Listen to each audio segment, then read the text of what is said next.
Turner, welcome. It's good to have you with us. Thank you for having me. Is Houston ready to reopen in a phased way? What are you doing? Well, this will be the last day of the stay-home orders. The governor is opening up the state in phases. So as of tomorrow, all retail stores, restaurants, malls, and movie theaters will open at a 25% occupancy. We will see how that goes over the next couple of weeks.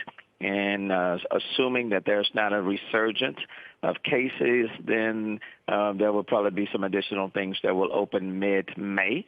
And that 25% occupancy can go to 50%, but we will see. For me, it's a little bit too fast, too soon, but I'm hoping that things will go well. I will tell you that today I'm announcing 98 new cases and 4 additional deaths in the city of Houston. So you are tentatively okay with this, but you seem a little hesitant. Well, because no one, in the absence of widespread, robust, ubiquitous testing, no one really knows to what degree this virus is existing within our communities. We know it's there. Every day we are reporting new cases. We're reporting additional people who have died as a direct result of COVID-19. We need more testing. Now, things are flattening out in the city of Houston. There's no question about that.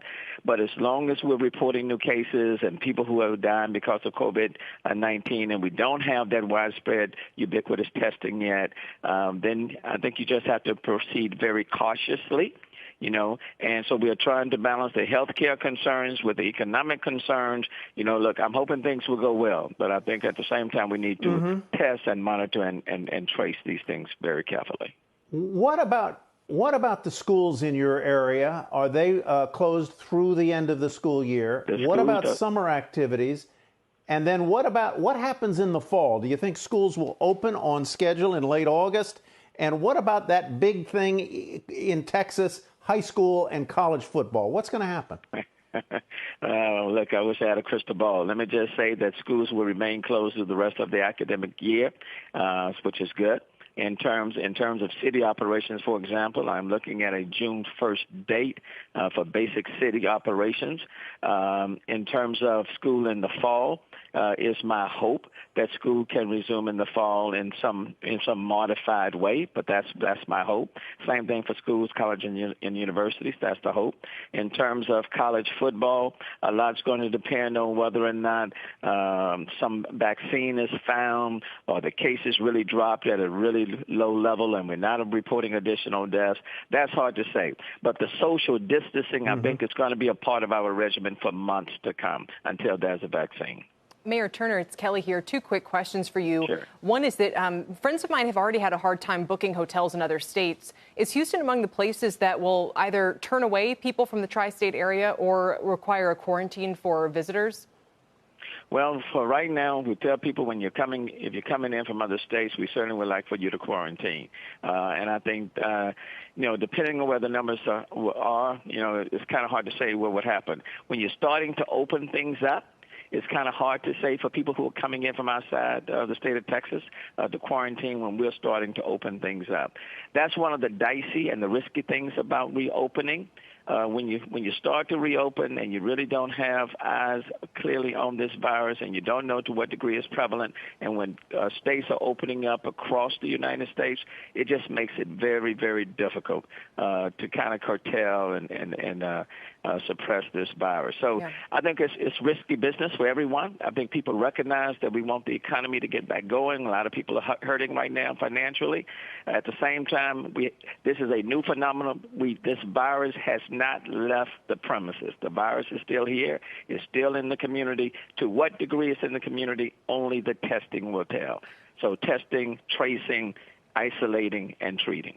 Interesting, because obviously there's going to be a lot of professionals going back and forth to Houston, typically Correct. From this area to yours. So not so sure yet about their freedom to travel. My final question, since Houston has been relatively less hard hit than a lot of other major metro areas, is why not be more open? Why not let restaurants try more than 25% capacity? Why not be one of the places that's a little bit quicker to say, we can let the economy reopen while balancing the health concerns? Well, our numbers have been pretty good because we shut down early. We started closing conferences and convention the first weekend in March. We ended the rodeo, the Houston Livestock Rodeo. That was on March the 11th. Restaurants, bars, those services were suspended on March 17th, and then the stay-home order was put in place on March 24th. Because we jumped on it and we were collective, everybody was on the same page, I think that helped to keep our numbers relatively low. But we've only done about 1% of the population in terms of testing. And I tell everybody, we faced Hurricane Harvey, okay, in 2017. You can look on the radar screen, on screen, and you know where the storm is, when it hits, and when it's gone. With respect to this challenge, your radar happens to be the testing.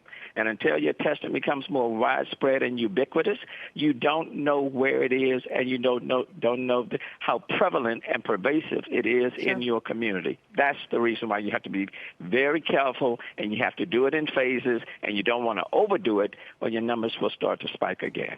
Yeah, no, it's a quick question. Why has the testing been, Tyler. if I may, why has the testing not been as ubiquitous as you seem to suggest it needs to be? Where's the holdup? Well, I think it's the entire supply chain. I mean, you have to have the PPEs, you have to have the media, you have to have all of those elements that are connected to the testing in order to get it done. It's not just one piece; it's all of those pieces. You need additional mobile testing sites because you want to get to communities where people may be transportation challenged and they can't get to the big testing sites. It takes all of that. So you have to have the entire supply testing chain in place in order for it to be much more widespread.